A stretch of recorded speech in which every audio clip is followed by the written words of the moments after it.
Continúa, siendo preocupante la alta presencia de virus respiratorios, especialmente el virus sincicial, que le ha costado la vida ya a 6 lactantes. ¿Qué tan colapsadas están las urgencias y hospitalizaciones pediátricas?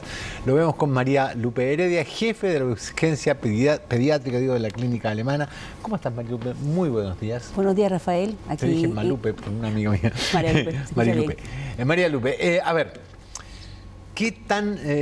¿Cuál es la situación hoy? Hablemos primero, ¿cuál es la situación de las urgencias pediátricas, dado que hace 10 días estuvimos con boxes de urgencia transformados en habitaciones de internación para niños, para muchos de ellos lactantes? ¿Cómo es la situación hoy día? Mira, la situación, como tú mencionas, efectivamente todavía sigue la alta prevalencia de virus sincicial respiratorio a nivel de todo el país en general, ¿no? La región metropolitana y el área sur, que tiene mucho paciente que está con infecciones respiratorias. En este minuto, yo te diría que los pacientes que están acudiendo a la urgencia son pacientes que llegan con más complejidad. ¿Eso qué significa? Que los tiempos de atención se prolongan, ¿sí? Cuando tú tienes pacientes que llegan con más complejidad, hace que los recursos que uno tenga que destinar hacia ellos sean recursos que toman un tiempo mayor, sea para la evaluación, sea para tomarles otros exámenes o para hacer procedimientos en el momento de la urgencia para que cambie su nivel de complejidad. Y eso hace que al tener pacientes que están con más tiempo en la urgencia, obviamente el recambio de la atención de urgencia sea un poco más lenta y por ende se note que a veces hay esperas en las urgencias. Los tiempos de espera, pero por la complejidad. Yo creo que las campañas educacionales que se han extendido en todas estas semanas en cuanto a que los padres puedan tener una visión de en qué minuto consultar a la urgencia están de alguna manera llegando a la gente, porque se ha notado que, si bien es cierto, igual hay mucho paciente en la urgencia, hemos notado que los pacientes han disminuido un poco el volumen, ¿sí? Pero como la complejidad es mayor, igual el tiempo de estadía de estos pacientes toma más tiempo. Y efectivamente, como tú dices, las camas están ocupadas prácticamente en todos los niveles de atención y eso hace que nosotros tengamos pacientes que están hospitalizados en camas de transición en los diversos box de urgencia que se transforman en camas de transición para que cuando se desocupe la cama en las salas de hospitalizados empiece nuevamente la reubicación de estos pacientes según complejidad. Claro, de hecho en el Sotero del Río ya se empezó con la instalación de un hospital modular para enfrentar este tipo de situaciones que vimos mucho durante la pandemia. Yo recuerdo haber estado en el San José, que tenía dos módulos gigantes de carpas afuera para diferentes tipos de gravedad, digamos, para espera y para intermedio. Ahora, llegamos al pic. La ministra de Salud habló de primero un pic de sincicial, después viene el pic de influenza, después volvemos a otro pic de sincicial. Son 3 pics que se acumulan en estas 4 o 5 semanas entre junio y julio. Exactamente. Mira, en este minuto nosotros creo que se cree que el pic va a ser como una semana más o menos. Después vamos a entrar en una especie como de plató, que viene de plató, que es más o menos una meseta, ¿correcto?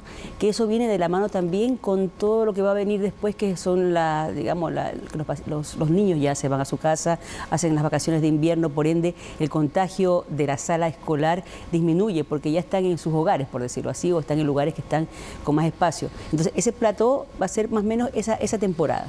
Después viene la influenza y la influenza va a ser otra vez un pic grande, pero esa influenza viene acompañada de pacientes tanto adultos que van a ocupar la urgencia como los pediátricos que van a ocupar también la urgencia. Entonces uno espera que este pic llegue en una semana y después venga un plató, después venga a fines de julio el pic influenza y después viene, obviamente, se cree otra vez un pic de sincicial. Y eso es importante quizás saberlo de antemano, porque obviamente todo lo que hoy se haga en cuanto a prevención va a ayudar a que estos pics quizás no sean tan altos. Los pics llegan porque la estacionalidad es así, porque los virus están en el invierno, pero si uno pudiese tomar medidas preventivas, obviamente eso descongestiona de todas maneras las urgencias. Una pregunta, la influenza afecta mayoritariamente a los adultos y especialmente a adultos mayores. ¿Deberíamos ver una desocupación de camas pediátricas? Desocupación como tú lo mencionas, quizás no. Yo creo que el peor problema que podríamos tener en este minuto es tener pacientes con camas de adultos ocupados y pacientes con camas pediátricas ocupadas.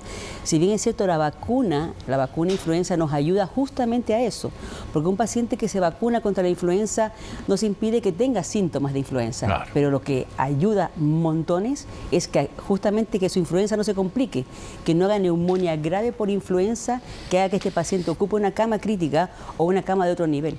Yeah. Entonces, el mensaje de la vacunación va destinado a cuidar esas camas, va destinado a que los servicios de urgencia no estén aglomerados de pacientes. ¿Qué tanto afecta la influenza a los niños? Perdona la interrupción. ¿Sí? ¿A los niños? Sí, también es un síntoma respiratorio que también te da neumonía, que también te da, puede darte una bronquitis importante, que te exacerba el cuadro de un paciente asmático. Claro. Porque también hay que recordar que tenemos pacientes crónicos. Uno está planteando que la influenza o el sincicial o los virus respiratorios de alguna manera atacan a pacientes sanos, pero también atacan a los pacientes que son crónicos. Y ellos son los que realmente se complican más. Las exacerbaciones de las patologías crónicas son los que a veces nos tienen a nosotros más complicados porque claro. Son pacientes que sí necesitan de un nivel de cuidado bastante más fino, por decirlo así. Claro, claro. Y comparativamente con el virus sincicial, ¿la influenza es tan prevalente en niños? La influenza enferma a los niños, los complica a veces, pero la diferencia puntual entre el sincicial y la influenza es que el sincicial es un virus que ataca la vía aérea fina del lactante menor. Entonces, cuando tú tienes un lactante menor de 1 año, por ejemplo, y más aún si es prematuro, más aún si tiene alguna comorbilidad, ese lactante, obviamente que su vía aérea fina es la que se ve inflamada. Y la inflamación de la vía fina del pulmón, por decirlo así, de los niños, hace que la obstrucción sea más importante y por ende, un niño que el lunes llegó con un resfrío común, claro. Que puede ser un sincicial, evoluciona el proceso inflamatorio pulmonar y el día miércoles lo tenemos con una bronquitis y podría ser que el día sábado tengamos hospitalizado con una neumonía. Ese proceso para muchos lactantes pequeños, aunque hagan las cosas bien, el día lunes, el día sábado podría llevar a eso. Claro. Y eso es que hace que las reconsultas también aumenten en el sistema, digamos, de urgencia. Claro, y eso significa secreciones pulmonares, exacto. Menos capacidad pulmonar, ventilatoria, saturando en 90 llegan algunos, claro, o menos. O sea, el pulmón, la función del pulmón es oxigenar. Claro. Y si está inflamado, no oxigena menos. Claro. Entonces, cuando tú tienes un paciente que requiere oxígeno, es porque su proceso inflamatorio pulmonar llega a tal nivel que hace que la función pulmonar sea menor. Y por ende, el apoyo del oxígeno es para que mientras el proceso inflamatorio pasa y mientras los medicamentos, los broncodilatadores, los kinesiólogos hacen su trabajo, esté apoyado con el oxígeno. ¿Cuánto tiempo es la media que permanece en internado el que cae a...? ¿El que cae con requerimiento de oxígeno? Sí. Bueno, un paciente que cae a un nivel, por ejemplo, en una cama de médico-quirúrgica, que es un paciente que requiere oxígeno 1 litro, 2 litros. La naricera. La naricera de oxígeno, por ejemplo, puede estar 3, 4 días hospitalizado, pero no así el paciente que llega a la UCI. Yeah. Porque se pasa de varios niveles. Un paciente que llega complicado y grave pasa a un nivel de cuidado mayor que viene a la UCI, después cuando baja a su nivel pasa a la UTI, después pasa a la cama médico-quirúrgica y en ese proceso, dependiendo de cuán inflamado está el paciente, puede durar 1 semana o más.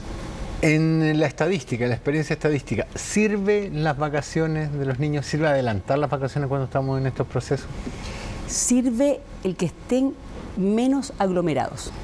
Ya. Menos aglomerados. O sea, si tú tienes un paciente que está en contacto con otro niño y está enfermo, obviamente se va a enfermar. Entonces, las medidas de... todo sirve. Las medidas de barrera, mascarilla, las medidas de lavado de manos frecuente, sirve porque el virus sincicial respiratorio se ha estudiado que pasa 90 minutos en las manos.